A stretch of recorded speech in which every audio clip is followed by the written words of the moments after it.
The most disturbing crimes of politicians. Just know, bro, every politician got at least 3 crimes on them that is not reported. It's a fact. It's a fact, all right? You a politician. It might be some slight insider trading. I don't really know. It's probably some EDP. That's probably a 50% or something like that. A lot of things. That's what I'm saying, bro. Like, if I get arrested, you know what I'm saying? Why would you be mad if I escaped when all these politicians and everything is committing crimes and they just pay off some lawyers and they never get caught? All right, let's see this, though. The most disturbing crimes, politicians. From abusing the children of your supporters to controlling social media companies, manipulating the stock market, and stealing taxpayer money for their lavish lifestyles, here are some of the worst crimes of politicians. Starting with possibly one of the biggest talking points leading into the 2020 election. In December 2019, a repair shop owner in Wilmington, Delaware was in possession of a laptop that had laid around for some time as the owner of the laptop did not pay or return to claim it. The shop owner had held the laptop for over a year already, and his repair job was to recover all the data on the laptop. Looking for more information on the client who hadn't paid and who had dropped his laptop off. You can't even hate on Joe Biden's son because he'd be getting right? The shop owner started looking through the documents on the hard drive, and what he found on the laptop were emails, photos, and documents that would become the epicenter of a political storm. The documents and emails suggested that Hunter Biden, son of future President Joe Biden, was involved in some very dodgy business dealings, particularly with Ukraine and China. And while the laptop was Hunter Biden's, there was a lot of— Okay, let's be real, y'all. If your dad is the president, would you like try to do some, like, you know what I'm saying, get some underground money? Like the countries are like, hey, we'll slide you some money if you just tell your dad to do this. Would y'all do it? I'm not gonna lie, bro. I might do it, man. I might do it, all right? I might have to. I would be the worst politician. I'd turn America into North Korea. Okay, whoa. I would be an amazing democratic leader of the United States. Let's get that. Maybe, no, nah. Oh, y'all are tripping, bro. Y'all are tripping. Y'all not about the bag, then. Y'all not about the bag for real. I'm doing it. Hell yeah, I'm doing it. You know, they used to say, oh, my dad works for Microsoft. Yeah, my dad is the president of the United States. What you about to do? I'm never going to jail. Of evidence on this laptop, I wouldn't be surprised if Trump wins. If Barron, it was instantaneously clear that Hunter has been leveraging his family name for financial gain. This is known as the practice of influence peddling. Many emails contained a reference to the big guy, which most interpreted as a nickname for Joe Biden himself. The documents pointed to Joe Biden allegedly engaged in an extortion scheme where he was paid through Hunter Biden $5 million in exchange for certain unknown actions. Where Hunter Biden would secure lucrative consulting contracts with foreign companies despite his lack of qualifications, particularly in Ukraine just before the war, where he had many contracts with the energy industry that seemed very suspiciously connected to Joe Biden. But then why did his dumb leave the laptop at the shop then? If I have the top secret laptop with top secret files for the president, bro, I'm keeping that most secure location ever. But like, bro, like, there's no way. That is a crazy generational fumble.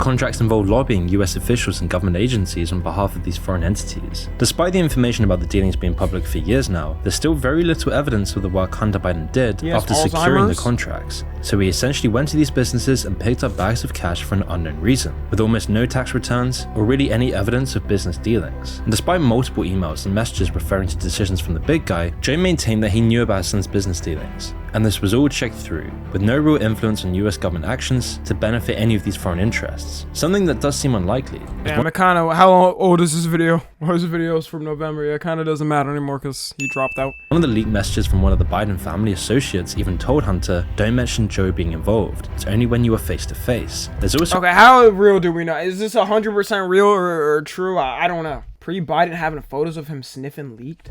Yo, it would go crazy if, like, there was photos. Didn't they say there was a photo of Obama smoking weed? My nigga. That's why he the best president, bro. That's why he the best president of all time. He hitting that shit. How you gonna hate him? Nah, real talk, I need a photo of this, bro, when I move. Look at this. And he posed up for the fit pic. Oh my God. Nah, this is the first time I'm seeing this. A leaked phone call between Joe and Hunter in 2018, speaking directly about one of Hunter's business deals, where Joe mentions Hunter is in the clear. Hey pals, Dad, it's 8:15 on Wednesday night. If you get a chance, give me a call. Nothing urgent. Just want to talk to you. I'd be forgetting, like, presidents and politicians, like, they just be like normal, like, he has like a family and stuff, and he's like, oh, hey son, or hey daughter, or whatever, or hey girl. It's kind of weird. I don't know. I don't like hearing it. The article. I don't like hearing like online. Like I don't know. Tomorrow in the Times was good. I think you're clear. And anyway, if you get a chance, give me a call. I love you. Additionally, Joe Biden dined with oligarchs from Russia and Kazakhstan who funneled millions of dollars to Hunter Biden and his business associates. In 2017, Hunter Biden and other associates working for a Chinese company called CFEC created a profit divide plan with the CEFC. This was a Chinese Communist Party-linked energy company, and Joe Biden would receive 10% of the profits. Completely Ooh, that was probably a bag. That's China too. Compromising his position as the president. Being entangled with the Communist Party of China, Joe Biden even used taxpayer money in Air Force 2 to get Hunter to at least 15 countries where Hunter made business deals to enrich the Biden family. And at the same time, this business genius Hunter Biden was a complete maniac. Drugs, crack, sex tapes, guns. Okay, can we blame these tapes though? 15 countries where Hunter made business deals to enrich the Biden family. And at the same time, this business genius Hunter Biden was a complete maniac. Drugs, crack, sex tapes. Like, bro, can we, like, bro, he had the biddies. Why are we hating on this? Guns, prostitutes, driving 120 miles per hour, prostitutes linked. And he be whipping it, and he be speeding and shit and cutting up and stuff like that. I think we know our next president. Bro, I want a cool president. Like, I want, like, a cool president, man. Like, a president that just did, like, some wild shit. But then, you know what I'm saying? You can come on camera talking about, we need these laws passed, these policies. I'm gonna go hit this blunt, though. Give me a second, all right? Like a cool-ass president like that, I don't know. To Eastern European sex trafficking rings. This is the lifestyle of somebody involved in more than just fraudulent business deals. He has nothing to do with business, no business acumen. He's a complete wreck, no discipline, and a fully deranged drug addict. Obviously, how do they get these photos leaked? But it was how the president and those who supported him handled the situation that is incredibly alarming. Instead of allowing this story to play out in the public domain, just before Joe Biden was elected to be the president, social media platforms worked together to make sure he would become the president, taking unprecedented steps. See, that is crazy, bro. That is actually crazy. The fact that social media companies have that much power, like, bro, if you're a social media company, like, just let politicians, it doesn't matter what fucking side, let them have their own opinions and stuff like that. Why are you like, bro, there should be no taking sides. If you have a big company or whatever, you should just be stalemate on everything. I don't care what it is, religion, sexuality, all that, bro. Just stalemate on and let people talk about it. To limit the spread of the story, because if this story became widely known by the public, it would completely ruin Joe Biden's chance of ever being president. So soon after the New York Post reported and promoted the Hunter Biden laptop story, Twitter employees elected to prevent its spread as much as possible. And the first thing they did was temporarily lock the New York Post. I don't know what I hate more. Old Twitter where everything just got censored, or new Twitter where I'm called the hard R every 0.3 seconds. I don't know which one. You know what? I'll take the second one. I just, everybody I need to hear what people speak. Twitter account, as they were the first ones to break the story, completely censoring one of the most famous newspapers out there, all because this exposed Joe Biden. And this was at the pinnacle of Biden's election campaign, and those running Twitter were primarily Democratic. That's at least what a lot of Republicans would come to conclude. But when Elon Musk took over Twitter, he was able to see reality. While Trump was president, the government and the FBI were paying Twitter millions of taxpayer money to censor and suppress Hunter Biden's laptop story. As the Twitter files put it, the FBI and the intelligence community discredited factual information about Hunter Biden's foreign business dealings both after and before the New York Post revealed the contents. I mean, would he have lost though? I feel like he still would have won anyways. Like, people wasn't liking how Trump was running things, and now Biden's running things, and people don't like how Biden's running things. And I mean, he's not running again, so. His laptop on October 14th, 2020. I feel like he still Additionally, the FBI way. made requests to mark and dismiss the reports of Hunter Biden's laptop as a Russian hack and leak operation. And it wasn't just on Twitter, this was happening on every social media company. If you spoke about the Hunter Biden laptop story, you would get censored and removed. Here's what Mark Zuckerberg had to say about the censorship over at That's Facebook. Actually crazy. I mean, basically the background here is the FBI, I think, basically came to us, some folks on our team, and was like, hey, just so you know, you should be on high alert. We thought that there was a lot of Russian propaganda in the 2016 election, and on notice that basically there's about to be some kind of dump that's similar to that, so just be vigilant. And we're talking about the FBI task team that was set out to remove disinformation by spreading misinformation regarding the laptop, all to get Joe. Crazy, bro. The government really, to this day, bro, they can really just hide shit and you'll never know. Even though it's a social media age, they could just hide stuff and you'll never know. Biden into power. They were covering up something deep and was only benefiting one man, Joe Biden. And while covering up the Hunter story, Twitter was also suppressing Donald Trump and other Republicans. So how does a man who is not sitting in office have the FBI and social media websites like Twitter and Facebook all protecting the Biden family as a whole? Well, the FBI appears to be single-minded and focused on helping Joe Biden by completely eroding the First Amendment and working with big tech to silence anything that criticizes the elite. And by suppressing the story, these tech companies effectively shield Joe Biden from potentially damaging revelations. And it appears that Joe Biden leveraged his connections with big tech to control the narrative and ensure that Joe Biden's son's laptop leak was kept out of the public eye. And while Hunter Biden Did one of the strippers get a photo of him sleeping? ensure that Joe Biden's son's laptop leak was kept out of the public. Bro. See, he didn't know, like, he didn't hire the right ones. Cause why do they have access to your phone and stuff? Y'all saying speed it up, speed it up, speed it up. Tommy, that's y'all, bro. Shut the hell up. Y'all have no attention span. Public eye. And while Hunter Biden has been charged for some of his crimes, the man still walks free today, where most would definitely be sitting in prison. But this is hardly the worst political crime out there. So let's move on to the other side of the pond and look into the life of Lord Edwin Greville Janner. His name is Lord Edwin. Okay, I'm not gonna lie, that is a hard name. Wait, what did he do though? It's gonna seem crazy if I'm saying that and he did something wild. Hey, he looks like a mob boss. Can't be that bad. In his younger life, Janner wanted to be like his father, Baron Janner, who played an important role as Member of Parliament of the UK government. So right after school, he went to one of the finest universities in the world, Cambridge University, working tirelessly for a degree in law. From there, he followed his father's footsteps and became a barrister, meaning he can now advocate in the higher courts. In his career, he was successful, and in 1970, Janner entered the political world like many do at Cambridge. In fact, his dream to be like his father came at the perfect time because Janner won a seat as the Labour Member of Parliament for Leicester North West, becoming a notable politician in the area, and it was exactly the same seat that his father was in until this point. Somebody said he's British. Wait, they have politics in British? I thought they just like settled things over duels and shit. I don't know. And Janner lived a very successful life and remained an MP for 27 years. He was married and he had 3 kids. And throughout his political career, he continued to practice law and became Damn, bro, but you got all that money as a politician and this is your hair? It looks like it's shedding off. Queen's Counsel. Janner was also a Jew and very proud of this, becoming well renowned in the field of education about the Holocaust. Everything seemed perfect about him. A well-educated, disciplined man, following in his father's footsteps. And in 1997, Janner was eventually given the title Baron Janner of Braunstone, and he was now in the House of Lords, one of the most honorary titles to hold. His political career continued until 2015, being well renowned for a man who served his how old are you? I just seen photos of him in the 1930s or something. country well and gaining the respect of the Looks public. like the KFC guy. Don't ever disrespect Colonel Sanders like that ever in your life again. But he wasn't always the honest man that he seemed, and all of this would soon come to light as a police investigation of Janner became very public. In 2013, the Crown Prosecution Service announced that Lord Janner would be prosecuted for alleged child sex abuse. Okay, I take that back. His name. Oh, wrong button. His name.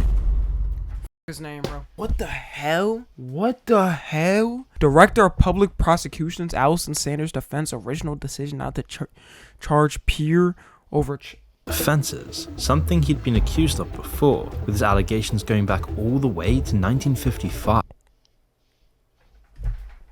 Nigga was diddling kids before my parents was born? 1955? How did you even have access to them, brother?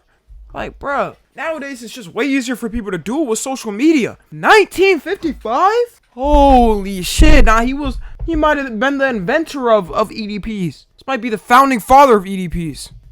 Included in these accusations were 30 counts of sex offences against underage boys between the 50s and late Ancestor of 80s, Diddy. most of whom were from children's homes in Leicester, the place that he was supposed to be looking after. So how did he get away with this for so long, and how did he trick the public into voting for him? Well, it's because he was protected for years. The situation surrounding the allegations against Janner involved vulnerable children and young people who were in a position where they should have been cared for and protected. But while an MP, Janner formed a close relationship with the manager of a children's care home, which allowed him access to the children residing there. Janner then used this as a passage allowing him to have full access to commit severe sexual offences. This dude dripped the out, by the way. Nah, this dude might have been ahead of his time, though. Against these children. On 3 previous occasions, he had been accused of sexually abusing boys. But this was a man in parliament versus an average young man. Janner was protected by the halo effect. He had family connections with the elite of England, whilst also benefiting from being perceived as a person to always be good because of his good political reputation. For Janner, people's positive perception of him as a result of his public service and philanthropy made it difficult for them to accept or investigate such serious allegations.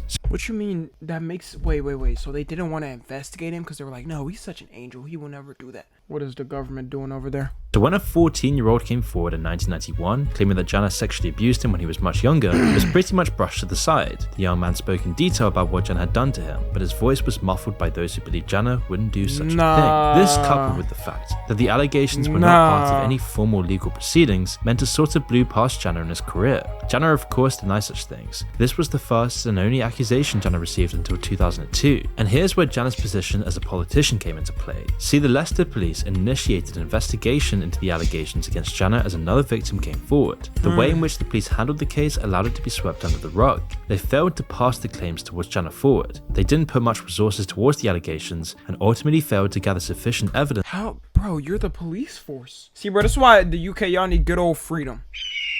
Come over there, police, get yourself some guns, you feel me? Just so, like, you can feel more secure in doing your shit. Because how the f did they fumble the investigation that was right in their face? That was on a platter. That sounds impossible. To support criminal charges against Janner. On the outside, this just meant that the case died, but this was further proof that even the police were afraid to take the necessary steps to charge a man in power. This is somebody who could significantly make or break your career. The officers involved in the investigation knew this, and so throwing out the investigation was the best move they could make to protect themselves. In 2006, a third victim came forward for sexual abuse while he was underage back in 1981. At this point, Janner had got 1981. And the dude waited too, bro. You waited years and they didn't believe it. Like, away with it twice. So why even stress about this case? Unstoppable? So Janner didn't even address the allegation, and just like the other 2 times, the police put the case to rest as soon as it started. And you see, one of the most significant challenges in historical child sexual abuse cases is the passage of time. The longer it takes for victims to come forward with their allegations, the more difficult it becomes to gather evidence. Memories fade. Physical evidence may be...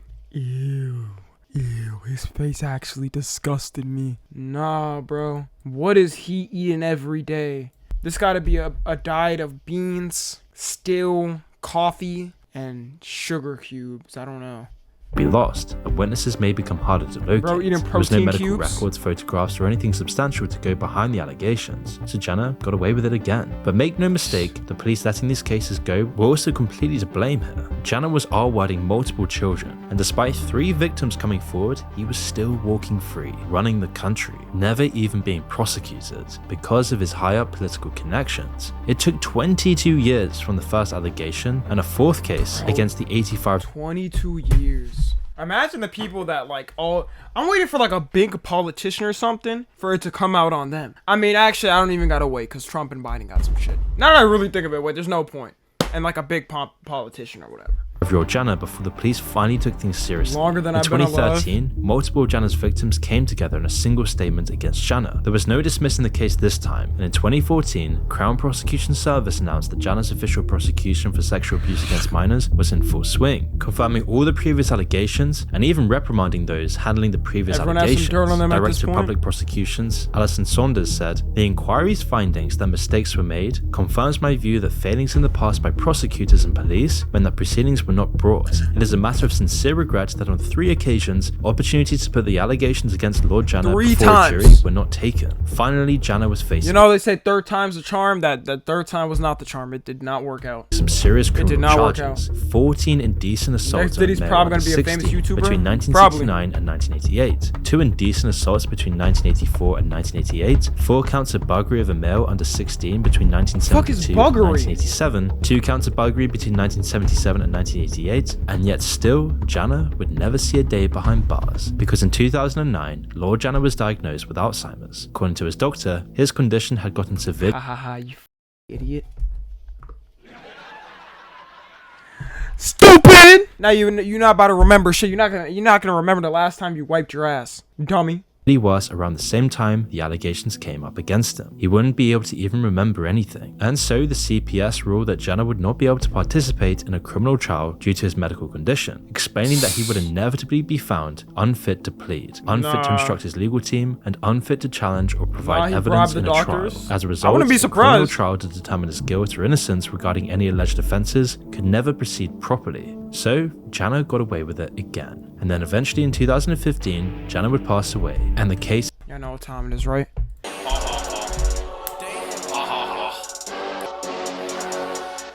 I'm gonna stop it. I can't actually light this on fire, and yeah, I can't do that. You Obama now? Cases died with him. It didn't matter that 30 victims of his crimes were ready to stand against him, he got away with it. With the right connections, the right charm, and enough power, he could overcome the law. However, thankfully, the same could not be said for our next politician, who found himself behind bars for his crimes. This is Dennis Hastert. He was born into a farming family, grew up in a rural Illinois farming community. In 1964, he graduated. Damn, I'd be forgetting America was just on land at a certain point that they just had to like build everything on. Just land. And grew up in a rural Illinois farming community. In 1964, he graduated from Wheaton with a BA in economics and became a high school teacher at Yorkville High School in Yorkville, Illinois. His early life was, well, standard. He got married to another teacher in the school, Jean Cal. Oh, I can already guess this crime. What? His early life was, well, standard. He got married to another I already know what that crime's about to be. We won't even for real gotta finish the video. Teacher in the school, Jean Cal, and worked at the school for a solid 16 years before moving on to greater things. In his younger years, Dennis used to be a wrestler, and in Yorkville High School, he took the position of wrestling coach. This was a passion of Dennis's. He'd spend hours with his students, take them across the country for competitions, and help the kids who couldn't afford things out of his own pocket. In 1976, his team even won the state championship. Surely he hasn't done anything crazy. He was a father figure to many and impacted hundreds of children's lives in a very positive way. By age 38, Dennis figured he wanted a change. It was time to leave the school and wrestling life behind. He had to run away from it, and he couldn't just quit. He had bills to pay and a wife and 3 children to feed. So while working as a teacher, he started kids while having a wife, right? He started helping out a couple of events and made himself known to some state representatives. In 1980, Dennis ran for Illinois House of Representatives. His first attempt at getting a seat failed, but that didn't set him back. 1 year later, in 1981, Dennis ran for the Illinois House of Representatives and won. Now this was his first in the door to great things. However, his position didn't come with much power. He was a measly low house of the Illinois General Assembly. Dennis didn't have the power to pass bills and impeach office holders, but it meant that Dennis was meeting the right people and was able to grow as a politician. He was no longer just a school teacher, and slowly over the years, Dennis became a well-respected member of the Illinois House of Representatives. He took every opportunity he could to become something greater. Dennis wanted to be known. He wanted more, and he found more. In 1986, Dennis was elected to the United States House of Representatives, where he'd stayed for a solid 21 years. Dennis had a squeaky clean past and a solid reputation at this point. By 1995, Dennis had worked his way up. I feel like at that point you have to become like corrupt in some type of way. Like if I'm in a political position for 25 years or 21 years and I haven't like done some insider stock trading or something, like something to make me money, okay?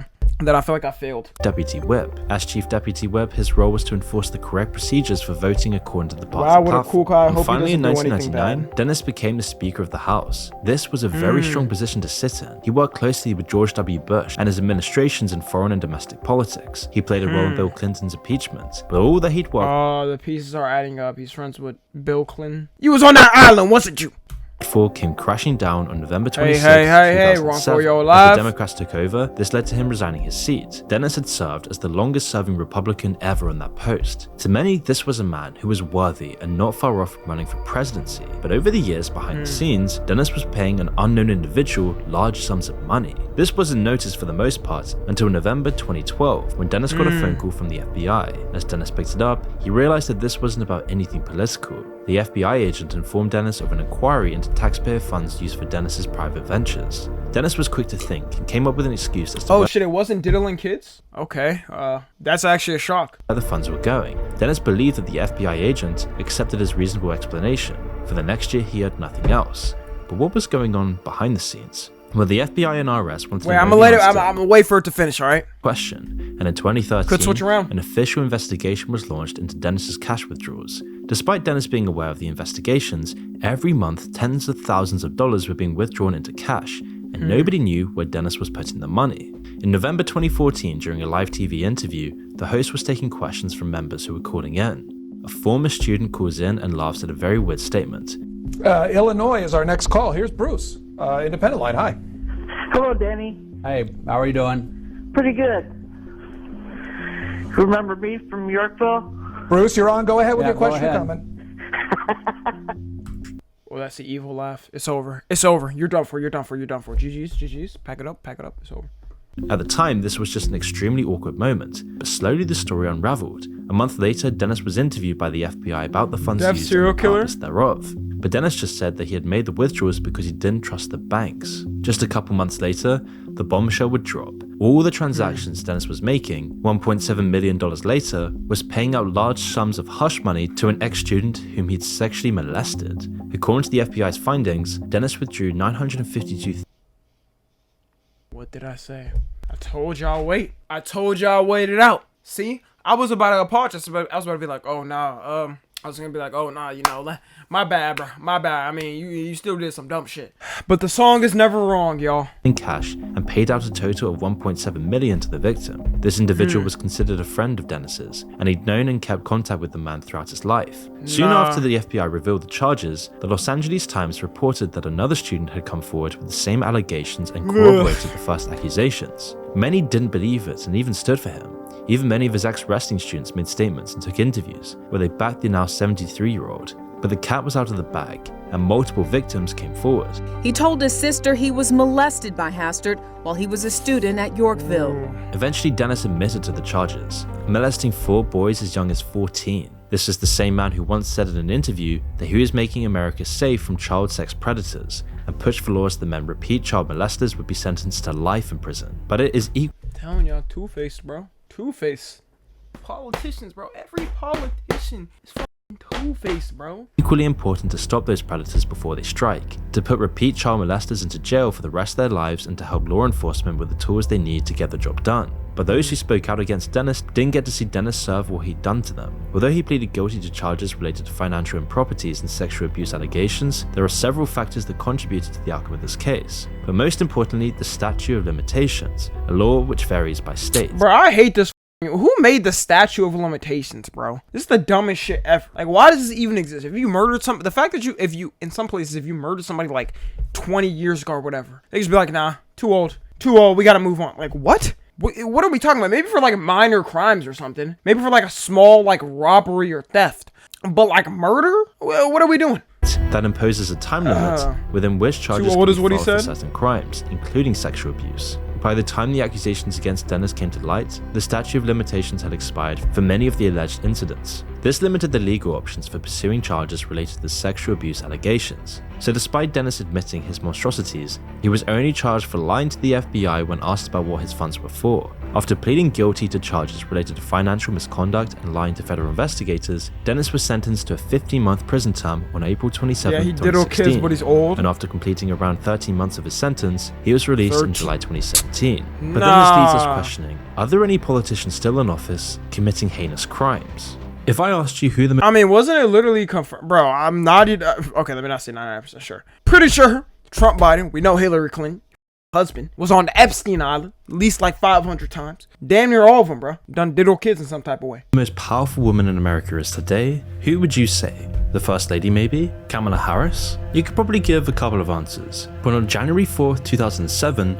that position was given to this person. Nancy Pelosi, a woman who spent 35 years on the San Francisco Congress floor and the 52nd Speaker of the House of Representatives. A very powerful position in American politics. It meant that Pelosi kind of got to run the show as the House Speaker, deciding what bills get discussed and when. This position is so She looked important evil. that if something crazy happens, like Who said hear me out? both the president and vice president not being able to do their jobs, you're next in line for the presidency, which meant that She would be the president? Oh yeah, we would be... Pelosi carried a ton of weight and responsibility in the grand scheme of American governance. Throughout her career, she's done a lot for the country, and anybody in her position would Only eventually reason I know her is because like when I was trading stocks, I heard of whatever company she buys in stocks, because like politicians have to have like public stock portfolios, whatever. Like you should just buy it because she already knows what's gonna go up and down because she literally has all the info. go through some scandal at one stage in their career. But Nancy Pelosi stands out from the rest, as in recent years, a whole slew of issues have come with her being the Speaker of the House. You see, back in 2002, Nancy both knew and approved some of the extreme torture methods used in Guantanamo Bay, something that many people were very upset about and considered inhumane. Soon after taking the position in House, she started rushing legislation on the extremely controversial Affordable Care Act. During one of her speeches, she said, "We need to pass the bill in order to find out what is in it." But we have to pass the bill so that you can find out what is in it. A bizarre statement, and one that made millions of Americans Well, if Obama approved it, he's the GOAT. It was right. lose trust in Pelosi. Critics seized on this comment as an example of rushed legislation and a lack of transparency. By 2020, almost everything you heard from the government came from Pelosi. She's the person who first pushed to impeach Donald Trump and to remove his members from the House. She played a huge part in the HEROES Act, which gave American stimulus packages. For those on the right, there's a Whoa. Now we hating on a stimulus package? Or maybe I do it kind of like her, because like the stimulus pack, everybody's getting goddamn $2K dollars for free. I wish I got the 2K. whole slew of issues, and she became hated by Republicans. Obama got some most big ass famously ears. when she disrespected Donald Trump during his State of the Nation address, as she tore up his speech. But none of this is what I'm going to go over today. And no matter your politics here, this is about a politician abusing their power. And that's why we need to discuss how Nancy Pelosi has stolen millions from the American people. When Pelosi cemented herself on the Congress floor in 1987, members were paid on average $89,500 That was pretty good for the time, probably. Like for the time, this is the equivalent of like probably 180K now. a year. In 2023, that's increased to about $223,000.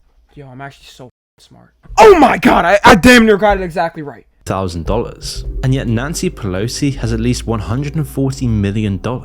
And if you do some quick maths, you'll quickly see that she's earning a lot more than her salary. And that's because she's married to an investor, Paul Pelosi. And apparently he's a very good Yeah, they both chopped this shit. They were a match made from heaven.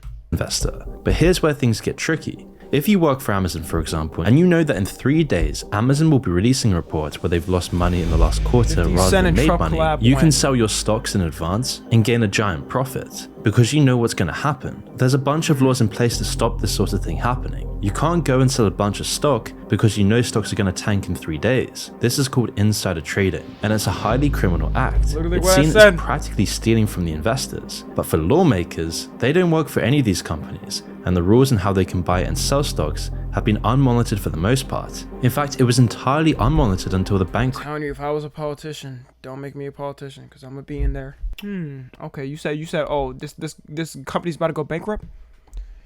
50 million on Apple going bankrupt. Boom. Become a billionaire overnight. Crash of 2008, when politicians made some unusual trades as if they knew exactly what was going to happen to the market. So while millions of Americans had to sell their houses during the 2008 financial crash and struggled to put food on the table, politicians were actually making more money. In 2012, Congress passed the Stock Trading on Congressional Knowledge Act, otherwise known as the Stock Act, which was pretty much there to prevent buying and selling according to insider knowledge. It meant that all congressmen and women were now forced to publish certain financial transactions within 45 days of making them. Things like stocks, bonds, and commodity futures. The same applied to their family members. The thing is that it's almost a trust me bro law. In reality, lots of Congress members are still making millions with some fishy time trades, particularly in times of financial turmoil. In the very few cases where Congress members have violated the act, it resulted in fines of just $200, barely a slap. But I got fined a speeding ticket for $300 because the fucking bro. No, this was the craziest shit that happened to me, y'all. When I was driving, I was literally driving, and I know how the school buses usually have the stop thing. All right, so look, I'm literally about to map it out, bro. No, as a matter of fact, we're going on a separate ramp. This is about to be the dumb. Y'all are gonna be so fucking confused. Okay, let's say. Okay, I could use. Look. This is the school bus, right? School bus right here on the left, and this is me on the right. Actually, let me put it a little bit farther. I'm damn near over here. Okay, I'm damn near over here. The school bus, there's 3 lanes. It's on the last lane. 1, 2, 3. It's on this last lane right here. Stop. It has the masterpiece. Can I cook up? God damn it. All right, look. It has this thing, right? It has this thing out over here. And I'm thinking, since I'm over here, there's 2 lanes, right? I'm in this one. I'm like, okay, I'm fine. I drive, bro. A day later, I get a $300 fine. Because I didn't stop, bro. Because I could have ran over a kid, I guess, on the road. Like, bro, if anything, at that point, I should just ran over the kid. It probably would have cost a fucking less. They gave me a ticket because it said it was stopped over here on the left side. Like, bro, it doesn't even make any sense. Buddy, it's called a stop sign. Are you good, bro? They're supposed to do it when you're behind. They're supposed to do it when you're behind. Not like 5 lanes, but... on the other side. And GTA, right? This is literally drawn in a fictional scenario in a game. Obviously. This is actually ridiculous though. Y'all really gotta think of that. I was all the way over here, and it's crazy, bro. Cause like they had a video of it. They had a video. I swear, y'all. If I could like blur out everything in the video, I wanna show y'all. At least 10 cars went by, just like I did. 10 cars. So the city just ran up like 5 bands right there. Oh yeah, we were reacting to a video. On the wrist. And somebody who's done this time and time again is Paul Pelosi. He's a trading wizard, considered one of the most successful options investors ever. He's consistently beaten the odds, raking in millions trade after trade. A very unusual and impressive feat. When they do it, if we go back to 2009 and 2010, following the 2008 financial crisis, we can see that Nancy and Paul's estimated net worth grew from $31 million to over $100 million, an over 220% increase. And this wasn't during some major bull run in the market. This is while the S&P 500 fell by 13%. The same thing happened as the pandemic hit. Their net worth increased from $106 million. No, bro, we really took shit for granted. Like, y'all remember prices before the pandemic? Or like during it? I saw a picture of them even comparing 2020. Even comparing 2020 prices. Like, this thing, they have screenshots of it too. You can literally see it like off the Walmart app. Like, everything's just double, bro. Like, you can literally see it double. It's actually insane. To $171 million, a 60% increase. And these are the people that wanted the pandemic measures in place, things like lockdowns and the shutting down of the economy. This just wouldn't make sense if these were two average people. You don't get this lucky with stocks. But Nancy is the most important woman in the United States, and she has a lot of information before the rest of us do. Hey, according to the Stock Act, she can't make trades on this information, nor can she ask her husband to make the trades. Oh, there's no fun in that. Now I don't even want to be in the government. But time and time again, particularly in financial turmoil, Paul is making trades that makes him a bunch of money. He sold Google stock just before the big DOJ antitrust announcement. He bought Tesla stock just before Nancy Pelosi passed laws favoring electric vehicles. That's crazy. In March 2021, Paul Pelosi exercised an option to purchase 25,000 Microsoft shares valued at $5 million. Less than 2 weeks later, the US Army revealed a $22 billion deal to procure augmented reality headsets from Microsoft. This announcement led to a significant rise in the company's stock value. So either Paul is really good at his guessing work, or Paul Pelosi had Bro, even if you ain't in politics or into it, bro, if you want to get a bag, bro, you know how to get a bag. knowledge of the contract that his wife, the House Speaker, was also aware of. However, according to Nancy Pelosi, her husband has never made a stock purchase or sale based on information she's given to him. Ew, why is she moving like that? This is literally how she answered. Look at this. Purchase or sale based on these information movements she's given to him. Doesn't even look human. Absolutely not.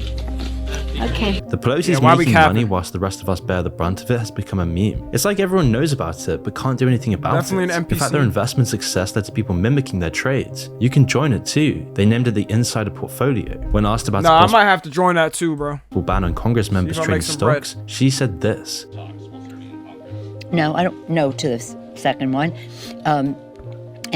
We have a responsibility to report in the stock, on the stock, but I'm not familiar with that 5-month review, but if people aren't reporting, they should be. She has no care for those she's affecting. She knows that she's been taking money out of the pockets of millions of Americans and putting the money into her and her husband's bank account. Put it in my pockets. Yet somehow it's all technically legal. As Martin Luther King Jr. put it, never forget that everything Hitler did was legal. Nancy knew exactly what she was doing, and she... Don't think these two people compare, but I mean, interesting comparison.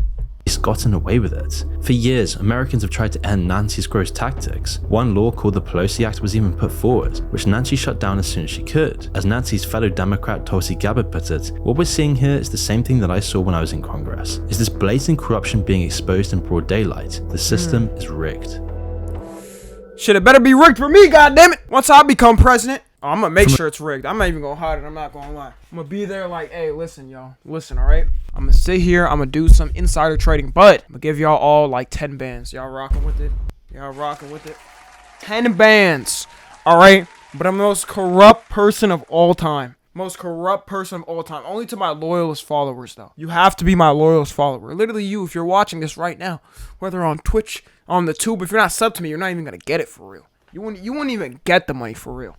That's the crazy shit. Yeah, if you're watching on the tube, make sure to join the Discord and watch the streams. Subscribe to Tommy and FG.